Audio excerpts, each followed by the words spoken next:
Specs network ద్వారా గుర్తించబడ్డ India's number 1 varicose veins hospital Avis ని సంప్రదించండి.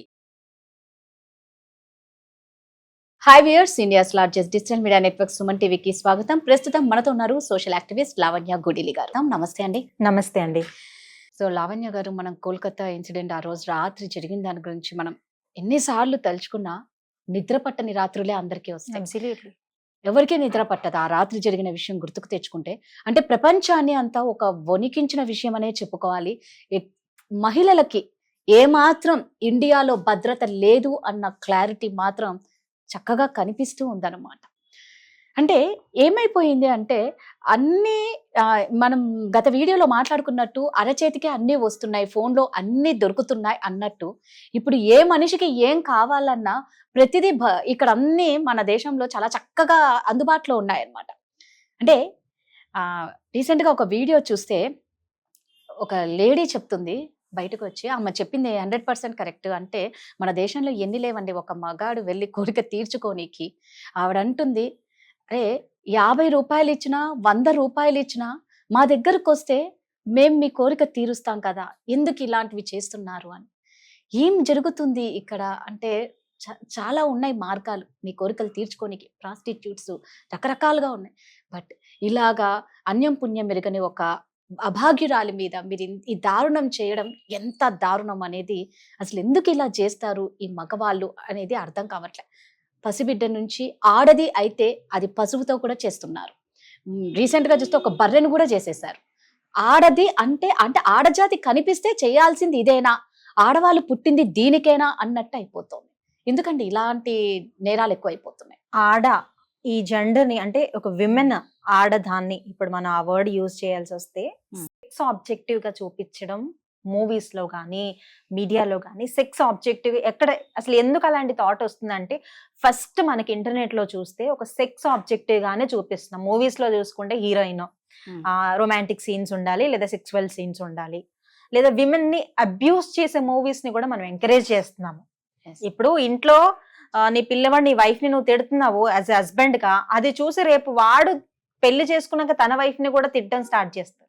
ఇప్పుడు విత్తనం విత్తున్నావు, రేపు మొక్క అయిన తర్వాత మహావృక్షమైన తర్వాత సేమ్ అదే డిఎన్ఏ అదే థాట్స్ వస్తాయి. సో మూవీస్ లో కూడా ఈజీగా ఒక ఆడదాన్ని తిడితే ఆడవాళ్ళని కూడా నవ్వుకుంటున్నాము. మనం ఆలోచించట్లేదు రేపు అది మన పిల్లల మీద ప్రభావం చూపిస్తుంది. రేపు ఇప్పుడు నేను ఒక మ్యారీడ్ విమెన్ అనుకుందాము, రేపు నా పిల్లల ముందు నేను ఒక మూవీకి వెళ్ళాను, ఆడవాళ్ళని అబ్యూస్ చేసి సెక్స్ ఆబ్జెక్ట్ గా చూపించేదాన్ని నేను నా పిల్లలతో చూసి నవ్వుతున్నాను. రేపు నాకు కోడలో నా కూతురో అత్తవారింటికి వెళ్ళినప్పుడు వాళ్ళు కూడా అలాంటి ఫేస్ చేస్తారు కదా. ఏదైనా సమస్య మన వరకు వచ్చినప్పుడు మాత్రమే మనము నాకు ఈ న్యాయం జరగాలని వెళ్తున్నాము, కానీ రూట్ కాజెస్ ఇవన్నీ ఉన్నాయి కదా. నన్ను అడిగితే especially media in the sense movies లో చూస్తే ఇవన్నీ కూడా ఎక్కువగా విమెన్ ని ఆబ్జెక్టిఫైయింగ్, ఒక వస్తువులాగా విమెన్ ని పెట్టడము. విమెన్ ఇప్పుడు ఒక ఫెమినిజం అని ముందుకు వస్తున్నారు. అసలు నిజమైన ఫెమినిజం అని అంటే ఏంటి? ఒక ఎంపవర్మెంట్, మనముగా మన పనులను చేసుకుంటూ ఆకాశంలోకి కూడా విమెన్ వెళ్తున్నారు అని అంటున్నాము. కానీ అసలు ఏమంటారు, వంటగదిలో కూడా విమెన్ కి ఒక స్వేచ్ఛ, ఒక సేఫ్టీ లేదు కదా. స్వేచ్ఛ కంటే కూడా ఫెమినిస్టులు కూడా చాలా మంది ముందుకు వచ్చి విమెన్ ఎంపవర్మెంట్ అంటే మగవాడు సిగరెట్ కాలుస్తే నేను సిగరెట్ కాలుస్తా, అది ఎంపవర్మెంట్ అంటున్నారు. మగవాడు బట్టలు లేకుండా తిరుగుతున్నారు, నేను కూడా బట్టలు లేకుండా తిరుగుతాను, అది ఎంపవర్మెంట్ అంటున్నారు. కానీ అది రాంగ్ మెసేజ్ ఇస్తున్నాం మనం. చాలా మంది సెలబ్రిటీస్ కూడా ఫెమినిజం అని ముందుకు వస్తూ మెన్ ఏది చేస్తే మేము అది చేయగలుగుతామని. నిజంగా మీరు పోటీ పడితే ఎలాంటి వాటిలో పోటీ పడాలంటే మీరు what you bring to the table అంటే మీ స్కిల్స్ తో పోటీ పడండి. ఇప్పుడు అమ్మాయిలు కూడా ఏరోస్పేస్, ఏరోనాటిక్స్ ఇట్లా అవుతున్నారు, వాటిలో పోటీ పడండి. కానీ ఒక ఫెమినిజం అని ఒక రాంగ్ బ్రాండ్ ని జనాల్లోకి తెచ్చి అది కూడా ఎంతో ఎఫెక్ట్ అవుతుంది. మనం ఇప్పుడు చూస్తే చాలా మంది రియాలిటీ షోస్లలో చిన్న పిల్లలు చైల్డ్ అబ్యూస్, చిన్న పిల్లలు పేరెంట్స్ గా యాక్ట్ చేయండి అని అప్పటి నుంచి వాళ్ళ మైండ్స్ లో ఒక నెగిటివిటీని కుక్కి పెడుతూ ఆ పిల్లలు రేపు అలాగే ఎందుకు తయారవరు? ఇల్లీగల్ ఒక సీన్ క్రియేట్ చేస్తారు రియాలిటీ షోస్ లో గానీ లేకపోతే స్కిట్స్ లో గానీ. చిన్న పిల్లలు 5 నుంచి 7 సంవత్సరాల పిల్లలు భార్యాభర్తలుగా యాక్ట్ చేస్తూ అందులో మళ్ళీ ఇల్లీగల్ సీన్ ని క్రియేట్ చేస్తూ, ఇవన్నీ కాదా కారణం మనకి ఇలాంటి క్రైమ్స్ జరగడానికి, ఇలాంటి రేప్స్ జరగడానికి? అవి ఎందుకు కారణం కాదు అని అంటారు? డెఫినెట్ గా అవి కారణము. పిల్లవాడు వాడి ఫోన్ లో చూసేది రేపు చూసి నేను కూడా హీరో లాగా ఒకరిని కిస్ చేయాలేమో అని వాడి మైండ్ సెట్ అనేది డెవలప్ అవుతుంది. డోపమిన్ ఎఫెక్ట్ అంటారు. మనకి ఏదైతే ఎక్కువ ప్లెజర్ ఇస్తుందో దాన్ని ఎక్కువ కావాలనుకుంటాం. ఇప్పుడు మెన్ కూడా మనం ఎక్కువగా చూస్తే ఐదర్ విమెన్ ఆర్ పోర్, లేదంటే ఎక్స్ట్రా ప్లెజర్స్ ఏముంటాయి, మనిషి చెయ్యకూడని వాటికి వెళ్ళడమే ఎక్స్ట్రా ప్లెజర్. డ్రగ్ ఫస్ట్ అలవాటు పడ్డవాడు ఒక్క రోజుతో సంతోషపడతాడు, కానీ వాడు అడిక్ట్ అయితే, హ్యాబిట్ వేరు అడిక్షన్ వేరు. హ్యాబిట్ అంటే ఎప్పుడో ఒకసారి చేస్తారేమో, అడిక్షన్ అంటే దానిలోనే కూరుకుపోయి అదే నాకు ఒక 100 డిగ్రీల వరకు మరిగించాలి, 100 డిగ్రీలు అనేది హైయెస్ట్, కానీ అది 200 వరకు వెళ్ళాలి అని ఒక కైండ్ ఆఫ్ థాట్ వస్తుంది కదా, అది ఎక్స్ట్రీమ్ ప్లెజర్. పెయిన్ లో కూడా ఇప్పుడు డ్రగ్స్ తీసుకునే వాడికి పెయిన్ ఉంటది, దాంట్లో ప్లెజర్ వెతుక్కుంటున్నాడు. ఆ ప్లెజర్ వెతుక్కోవడం వల్ల డ్రగ్స్ నుంచి పోర్నోగ్రఫీ, చాలా చాలా క్రైమ్స్, అసలు ఇలా కూడా క్రైమ్స్ చేస్తారా అనే ఒక క్వశ్చన్ మనలో రైజ్ అవుతుంది. క్రైమ్ సీన్స్ మనం ఎక్కడో వెబ్ సిరీస్ లో చూడడం కాదు, ఇంట్లోనే స్టార్ట్ అవుతుంది. సో ఇదంతా కూడా మరి రూట్ కాజ్ ఎక్కడ వస్తుంది అంటే మనము క్రియేట్ చేస్తున్న ఫ్యామిలీ సిస్టమ్స్, మనం ఎంకరేజ్ చేస్తున్నాం. ఇప్పుడు ఈ రోజు టీవీ ముందు కూర్చొని చప్పట్లు కొడుతున్నాం, మన పిల్లలు ఒక ఇల్లీగల్ స్కిట్ చేస్తే, ఇల్లీగల్ రిలేషన్షిప్ లో ఉన్న స్కిట్ చేస్తే, రేపు అదే రియల్ సీన్ మన లైఫ్ లో వస్తే మనం చప్పట్లు కొడతామా? సో ఇలాంటి క్వశ్చన్స్ రైజ్ చేసుకోవాలి. మనం ఎలాంటి కంటెంట్ ని ఎంకరేజ్ చేస్తున్నాం అనేది కూడా చాలా ఇంపార్టెంట్. లైఫ్ లో ఎంటర్టైన్మెంట్ ఇంపార్టెంట్, కానీ ఎంటర్టైన్మెంటే లైఫ్ అవ్వకూడదు కదా. సో చాలా మంది మెన్ ని కూడా చాలా బ్లేమ్ చేస్తున్నారు. మెన్ లో కూడా నేను ఎప్పుడు అప్రిషియేట్ చేస్తాను, కరెక్ట్ గా ఉండే వాళ్ళు కూడా ఉన్నారు. విమెన్ కి సపోర్ట్ చేసి, చెల్లెళ్ళని, అక్కళ్ళని, ఆడవాళ్ళని, వైఫ్స్ ని సపోర్ట్ చేసి, కెరీర్ లో ముందుకు ఎదగడానికి సపోర్ట్ చేసే మెన్ కూడా ఉన్నారు. వాళ్ళందరినీ అభినందిద్దాం మనము. కానీ ఎక్కువ శాతం మెన్ వర్క్ ప్రెషర్స్ వలనో, లేదంటే ఇంట్లో వైఫ్ తో సరైన రిలేషన్షిప్ లేకపోవడం వల్ల, లేదంటే వాళ్ళు పెరిగిన ఫ్యామిలీ బ్యాక్గ్రౌండ్ వల్ల చాలా మంది ఇల్లీగల్ రిలేషన్షిప్స్ కూడా ఒక ఫ్యాన్సీ అయిపోయింది, ఇప్పుడు ఒక ట్రెండింగ్ అయిపోతుంది. వైఫ్ జస్ట్ పేరుకు మాత్రమే వైఫ్ ఉండడము ఆఫీస్ లో, ఇలాంటి ఎందుకు జరుగుతున్నాయి? అసలు మనకి నిజంగా ఇంట్లో పీస్ ఆఫ్ మైండ్ సెట్ అనేది లేకపోవడం వల్లే రకరకాల ఇల్లీగల్ రిలేషన్షిప్స్. అంటే మీరు చూడండి, మన డిస్కషన్ ఒక రేప్ విక్టిమ్ నుంచి ఫ్యామిలీ సిస్టమ్ వైపు వెళ్తుంది. ఎందుకంటే it's all connected, it's all definitely connected. ఇవంతా కనెక్షన్ ఉంది కాబట్టే నయగర జలపాతం మీద ఒకసారి ఒక తాడు కట్టో, లేదంటే ఒక ఫేమస్ పర్సన్ నడుస్తానని సవాల్ విసిరాడంట. ఓకే, అతను సవాల్ విసిరినప్పుడు ఎవరు అతను నమ్మలేదు. అతను నడుస్తూ వెళ్ళినప్పుడు అతని ఫోకస్ ఏంటి? ఏ నెగిటివిటీ వినిపించుకోలేదు, నడుస్తూ వెళ్ళిపోతున్నాడు. సో మనకి కూడా ఇలాంటి సేఫ్టీ లేని సిచ్యువేషన్స్ ఇవన్నీ వస్తూ ఉంటాయి. మన ఫోకస్ ఏంటి? మన లైఫ్ లో ఒక పాజిటివిటీగా లీడ్ చేయాలని ముందుకెళ్ళి, అలా వెళ్ళాలంటే ఎలా పాసిబుల్ అవుతుంది అంటే మెన్ గానీ విమెన్ గానీ వీళ్ళందరూ కూడా కలెక్టివ్ గా ముందుకు రావాలి. సో మెన్ ని బ్లేమ్ చేసే ముందు ఫ్యామిలీ సిస్టమ్ ని బ్లేమ్ చేయండి ఫస్ట్. చాలా మంది all mens are equal, all mens are same అంటారు. I don't appreciate that. Men ఎక్కడి నుంచి క్రియేట్ అవుతున్నారు? ఒక చిన్న పిల్లవాడే మెన్ గా అవుతున్నాడు. వాడు ఒక ట్రామటైజ్డ్ ఫ్యామిలీ బ్యాక్గ్రౌండ్ లో పెరిగితే ట్రామటైజ్డ్ మెన్ గానే అవుతాడు, కానీ వాడు మంచి మెన్ గా ఎందుకు క్రియేట్ అవుతాడు? ఒక ట్రామటైజ్డ్ ఫ్యామిలీలో పేరెంట్స్ బాగా లేకుండా, పేరెంట్స్ ఎప్పుడు గొడవపడి ఒక సిచ్యువేషన్ లో పెరిగిన ఒక పిల్లవాడు రేపు తన భార్యని మనం చూస్తే అసలు హృదయ వికార సిచ్యువేషన్ అంటే తండ్రులు కూడా పిల్లల్ని రేప్ కేసులు. అవును, తండ్రి అంటే ఒక ప్యూరెస్ట్ బాండ్. అసలు తండ్రి అంటే ఒక పక్షి పిల్లల్ని తన గుండెలో దాచుకున్నట్టు తండ్రి పిల్లల్ని వయసుతో సంబంధం లేకుండా దాచుకునే అలాంటి పవిత్రమైన బంధము తండ్రి కూడా కన్న కూతురు కనిపించకుండా చేసి ఒక మైండ్ సెట్ వస్తుంది అని అంటే, ఒక విపరీతమైన అంటే విచక్షణ రహితంగా విపరీతమైన కోరికలు మనిషిలో పుట్టడం. ఆ కోరికలు ఎలా పుడుతున్నాయి? మనకి విలువలు తగ్గిపోయినప్పుడు ఏదైతే చేయకూడదు అంటారో అన్ని చేయాల్సి వస్తుంది. మనము మొన్నే ఫ్యూ మంత్స్ క్రితం చూస్తే ఒక మనిషిని కట్ చేసి ఫ్రిడ్జ్ లో పెట్టిన సన్నివేశము, ఇవన్నీ అసలు ఇది జోక్స్ అనుకుంటున్నారా, కామెడీ అనుకుంటున్నారా, సమాజం ఒక మూవీ అనుకుంటుందా? మన ఇంటి వరకు వస్తే ఎలా ఉంటుంది?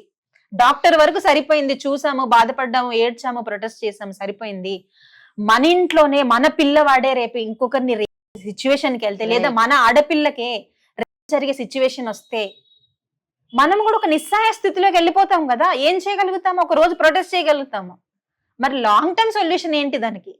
మన పిల్లల్ని మనం సరిగ్గా పెంచడం నేర్చుకుందాం. మగ పిల్లలు గాని ఆడపిల్లలు గాని, ఆడపిల్లలకి చనివిచ్చి మగ పిల్లల్ని కంట్రోల్ చేయమని కాదు, మగ పిల్లల్ని చనివిచ్చి ఆడపిల్లల్ని కంట్రోల్ చేయమని కానీ, జెండర్ ఈక్వాలిటీ, జెండర్ ని ఈక్వల్ గా చూడడం నేర్చుకుందాము. అడల్ట్ కంటెంట్ ని కంట్రోల్ చేద్దాము. Child abuse, child sexual abuse అని చిన్న పిల్లలు మన సొంత వాళ్ళ అంకుల్ అని పిల్లల దగ్గరికి వెళ్తే వాళ్ళని తాకకూడని పార్ట్స్ లో తాకడము.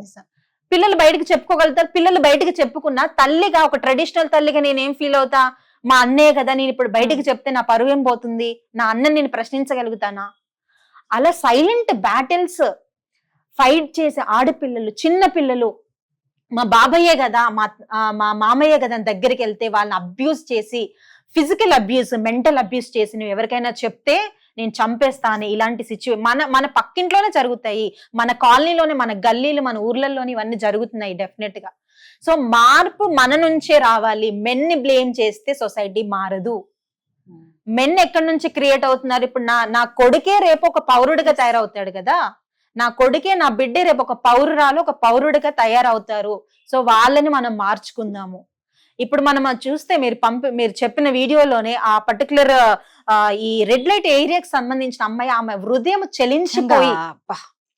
హృదయం చలించిపోయి ఈ రకంగానైనా ఈ క్రైమ్స్ ఆగుతాయన్న చిన్న ఆశతో ఎగ్జాక్ట్లీ ఓపెన్ స్టేట్మెంట్ ఇస్తూ మేము ఉన్నాము, మా దగ్గరికి రండి, మీరు అలాంటి క్రైమ్స్ చేయొద్దు అంటున్నారు. కానీ అక్కడ మనం రూట్ కాజ్ చూస్తే వాళ్ళ కోరికలు ఊరికి తీర్చుకోవాలనే కోరికలు కాదు, పలానా వ్యక్తిని మేము అనుభవించాలనే కోరిక వాళ్ళకి రావడం అనేది రూట్ కాజ్. ఈ పలానా వ్యక్తిని మేము హింసించాలి, పలానా వ్యక్తిని అనుభవించాలి, పలానా వ్యక్తితోనే మేము ప్లెజర్ పొందాలి అనే ఒక సిన్ఫుల్, నిజంగా అంటే దాని పాపం అన్నా కూడా తప్పులే, ఆ వర్డ్ ని మనం ఎలా డిస్క్రైబ్ చేయాలో. సో ఇప్పుడు మనం కాన్ఫిడెంట్ గా బయటకు వచ్చి వర్క్ చేసే విమెన్ కూడా మూల కూర్చునే పరిస్థితులు వస్తాయి. రేపు నా కూతురు నేను బయటకు పంపిస్తాను కదా, ధైర్యం వస్తుంది. తను ఎన్నో సాధించిన పక్కన పెడితే నా కూతురు సేఫ్ గా ఇంట్లో ఉండాలనే ఆలోచన ఉంటది.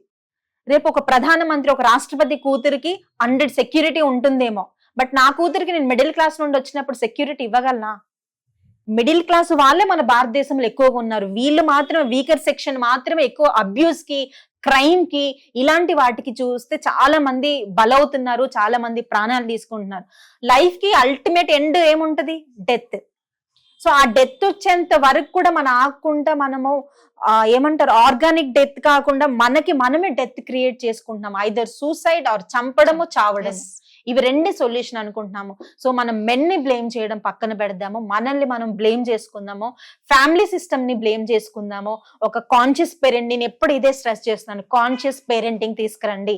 ఎందుకంటే టీచర్లు, డాక్టర్లు, పోలీస్ ఆఫీసర్లు, ఐఏఎస్ ఆఫీసర్లు మన ఇంట్లో నుంచి, మన వంట గదిలో నుంచే సమాజంలోకి వెళ్తున్నారు. ఒక బాధ్యత కలిగిన పౌరులని తీర్చిదిద్దుదాము. దాని వల్ల క్రైమ్ రేటు చాలా డ్రాస్టిక్ గా కిందకి పడిపోతుంది డెఫినెట్ గా. సూపర్ అండి, నిజం మీరు అన్నది 100% కరెక్ట్. కానీ ఆ వీడియో చూస్తుంటే ఒక లేడీ వచ్చి అలా ఒక మీడియా ముందు చెప్తుంది అంటే నిజంగా ఆవిడని ఎంత రెస్పెక్ట్ ఎక్కువ అవుతుంది అందరికి ఆవిడని చూస్తే. డెఫినెట్ గా నిజంగా అంటే ఎంత మన సమాజం ఎంత భ్రష్టు పట్టింది అననీకి ఇలాంటి విషయాలు చాలు. మన ఇండియాలో మన సొసైటీ ఏమవుతుంది అనేది అర్థం కావట్లే. ప్రతి బిడ్డను చేతిలో పెట్టుకొని కాపాడుకోవాల్సి వస్తుంది. ఏదో చంటి బిడ్డనంటే చేతిలో పెట్టుకుంటాం, ఒక ఎదిగి వచ్చిన తర్వాత ఆ అమ్మాయికి ఒక లైఫ్ ఇవ్వాలన్నప్పుడు ఖచ్చితంగా ప్రతి తల్లి ఒక అమ్మాయిని బయటకు అడుగు పెట్టించాల్సిందే. ఇవన్నీ చూస్తూ ఉంటే ఏ తల్లి ధైర్యంగా బిడ్డను బయటకు పంపించగలుగుతారు? ఇంట్లో సేఫ్టీ లేదు, బయట లేదు, ఎక్కడా లేకుండా అయిపోయింది ఆడవాళ్ళకి. సో మళ్ళా ఒకటే కోరుకుంటామండి, ఆ కోల్కతా ఇన్సిడెంట్ కి ఆ అమ్మాయికి ఆత్మకు శాంతి చేకూరాలని మనస్ఫూర్తిగా కోరుకుంటూ, ఇందులో ఎటువంటి నిందితులైనా సరే, ఎంతటి పెద్దవాళ్ళైనా సరే వాళ్ళకి కఠినంగా శిక్ష పడాలని కోరుకుంటున్నాం. అప్పుడే నిజమైన స్వతంత్రం వచ్చినట్లు ఫీల్ అవుతాం. థ్యాంక్ యూ అండి. థ్యాంక్ యూ అండి.